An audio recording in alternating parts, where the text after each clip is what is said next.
जय हिंद बच्चों, कैसे हैं मेरे शेर और शेरनियों। एकदम मस्त होंगे, स्वस्थ होंगे और पढ़ाई में एकदम व्यस्त होंगे।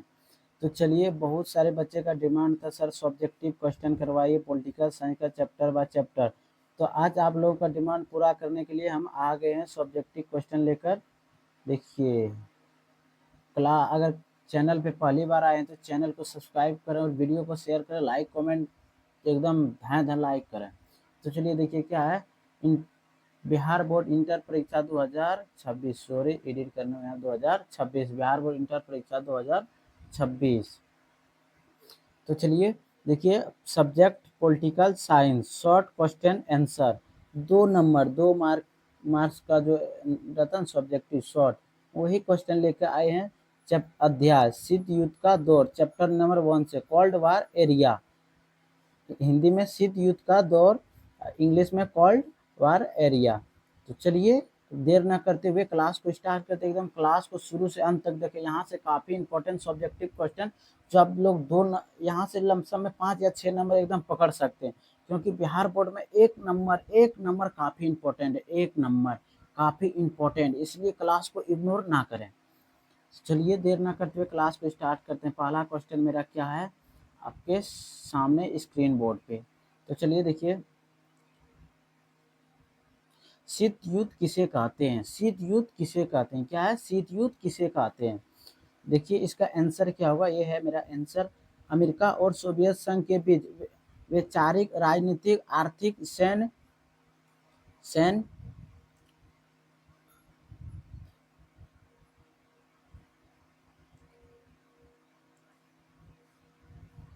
सॉरी इसको थोड़ा छोटा करने दो क्योंकि डिस्टर्ब होता है।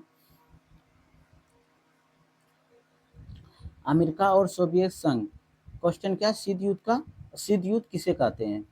अमेरिका और सोवियत संघ के बीच वैचारिक, राजनीतिक, आर्थिक और सैन्य प्रतिस्पर्धा को शीत युद्ध कहा जाता है।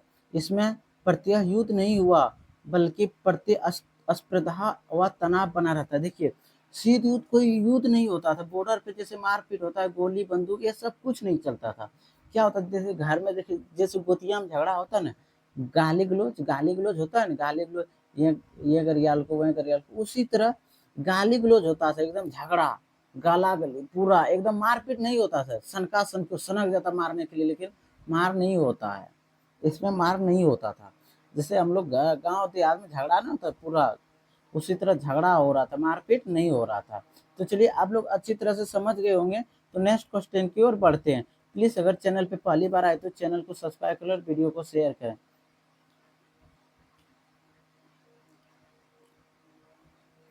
दूसरा नंबर क्वेश्चन मेरा क्या है, देखिए, दो ध्रुवीयता विश्व व्यवस्था क्या अर्थ है? दो ध्रुवीयता विश्व व्यवस्था का क्या अर्थ है? इसका आंसर क्या होगा, चलिए आंसर की ओर देखते हैं हम लोग।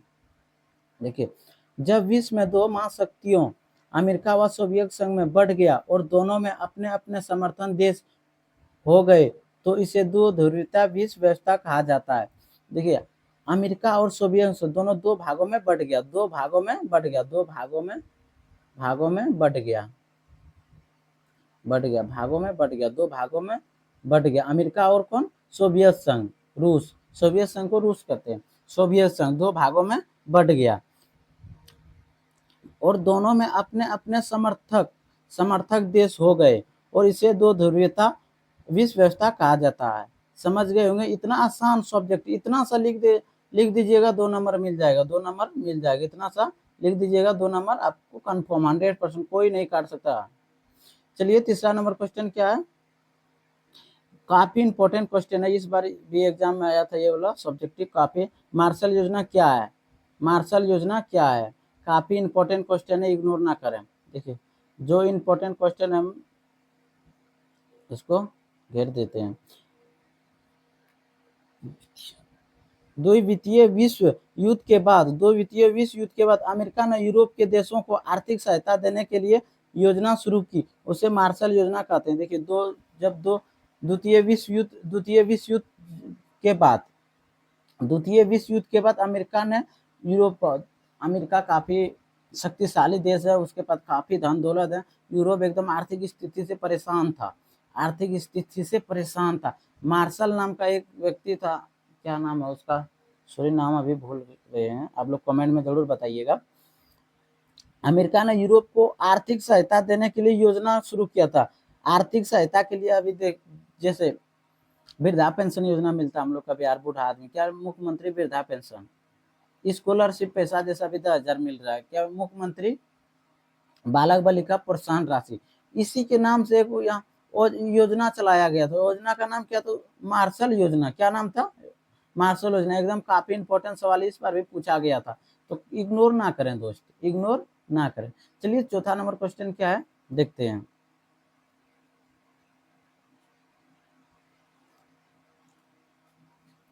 वर्षा संधि कब और क्यों हुई थी? वर्षा संधि कब और क्यों हुई थी? काफी इंपॉर्टेंट क्वेश्चन है, ये वाला भी आ सकता है एग्जाम में, भी आई है।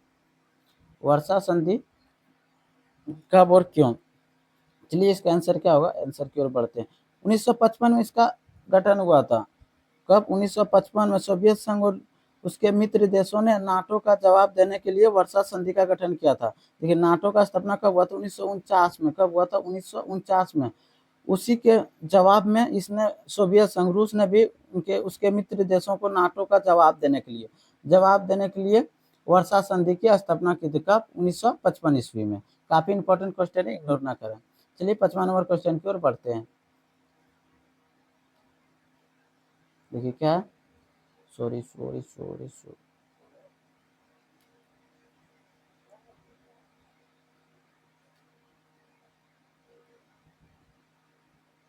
देखिए नाटो क्या है, नाटो क्या है? 1949 में अमेरिका और उनके सहयोगी देशों ने सोवियत संघ के प्रभाव को रोकने हेतु सैन्य संगठन NATO, North Atlantic Trade Organization बनाया। देखिए 1949 में अमेरिका और उसके सहयोगी देशों ने सोवियत संघ के प्रभाव को रोकने के लिए, सोवियत संघ जो अमेरिका पे प्रभाव डाल रहा था उसको रोकने के लिए सैन्य संगठन किया। सैन्य संगठन क्या? उसका नाम क्या था? नाटो। क्या था? नाटो। क्या नाम था? नाटो। कब? 1949 ईस्वी में। कब? 1949 ईस्वी में। कब? 1949 ईस्वी में। चलिए ये भी काफी इंपॉर्टेंट क्वेश्चन है, आ सकता है एग्जाम में, 90% चांस है आने का। चलिए छठा नंबर क्वेश्चन क्या है? गुट निरपेक्ष, गुट निरपेक्ष आंदोलन का उद्देश्य क्या था? गुट निरपेक्ष आंदोलन जो हुआ था उसका उद्देश्य क्या था? चलिए इसका आंसर क्या होगा, आंसर की ओर बढ़ते, किसी भी गुट में अमेरिका या सोवियत संघ से ना जुड़कर स्वतंत्र विदेश नीति अपनाने और विश्व शांति बनाए रखना। देखिए गुट निरपेक्ष आंदोलन किसी भी गुट में शामिल नहीं, दो गो गुट था, एक अमेरिका एक सोवियत संघ, ये दोनों में गुट में शामिल नहीं हुआ, उस खुद स्वतंत्र है। यहाँ किसी भी गुट गुट अमेरिका या सोवियत संघ में ना जुड़कर स्वतंत्र विदेश नीति अपनाई और विश्व शांति बनाए रखे, विश्व में शांति बनाए रखे, किसी गुट में शामिल नहीं हुआ, उसी को गुट निरपेक्ष आंदोलन का उद्देश्य कहा जाता है। इतना सा लिख देगा 2 नंबर 100% मिलेगा। 7वां नंबर क्वेश्चन देखिए, 7वां नंबर क्वेश्चन, भारत ने गुट निरपेक्ष नीति क्यों नहीं अपनाए? ये वाला इस बार भी पूछा गया था, आने का चांस है 100%। भारत ने गुट निरपेक्ष नीति क्यों नहीं अपनाया? चलिए इसका आंसर क्या होगा, आंसर की ओर बढ़ते हैं।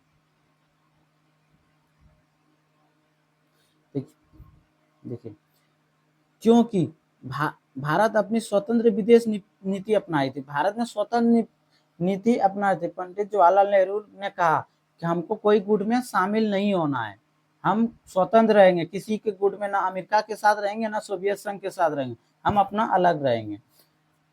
क्योंकि अपनी स्वतंत्र विदेश नीति बनाए रखना चाहता था और दोनों गुटों से बराबर दूरी बनाकर राष्ट्रीय हितों की रक्षा करना चाहता था। क्योंकि भारत अपनी स्वतंत्र विदेश नीति बनाए रखना चाहता था और दोनों गुटों से बराबर दूरी बनाकर राष्ट्रीय हितों की रक्षा करना चाहते थे, इसीलिए वो कोई गुट में शामिल नहीं हुआ। चलिए 8वां नंबर क्वेश्चन क्या है? गुट निरपेक्ष आंदोलन के संस्थापक नेताओं में कौन कौन थे? देखिए इसका जो गुट निरपेक्ष आंदोलन है उसके संस्थापक नेता कौन कौन थे? चलिए इसका आंसर क्या होगा, देखिए भारत की ओर से कौन था?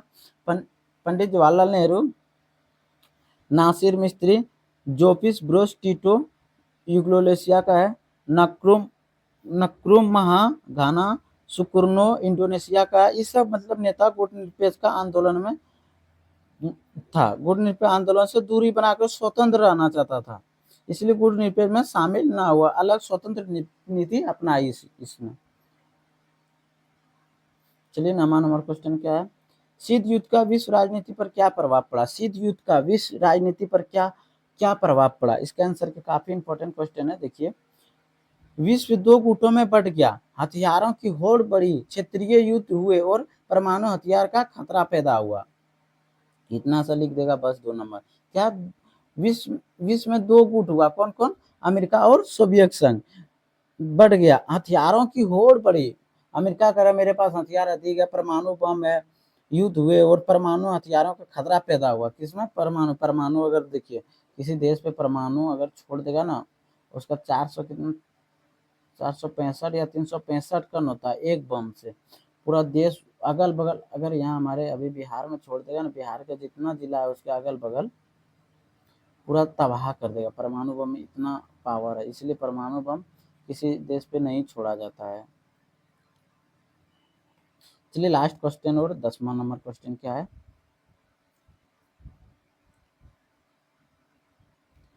गुट निरपेक्ष आंदोलन का महत्व लिखिए। गुट निरपेक्ष आंदोलन का महत्व लिखिए, ये वाला भी 100% आएगा, गारंटी, स्क्रीन शॉट रख लो और एग्जाम देके आके मिलाना, नहीं आएगा तो चैनल को अनसब्सक्राइब कर देना।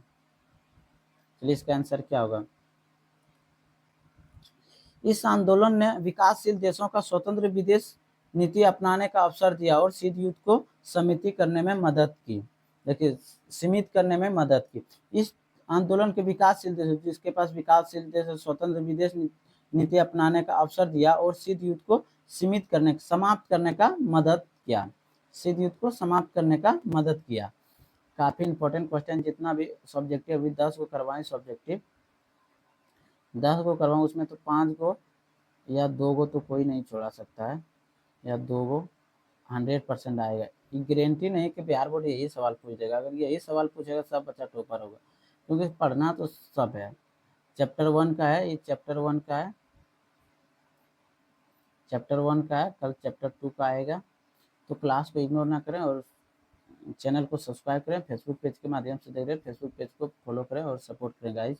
अगर आप लोग सपोर्ट कीजिएगा तब डिजिटल बोर्ड पे पढ़ा सकते हैं। एक बार वीडियो को शेयर कीजिए, पूरा वॉच कीजिए। जय हिंद, जय भारत।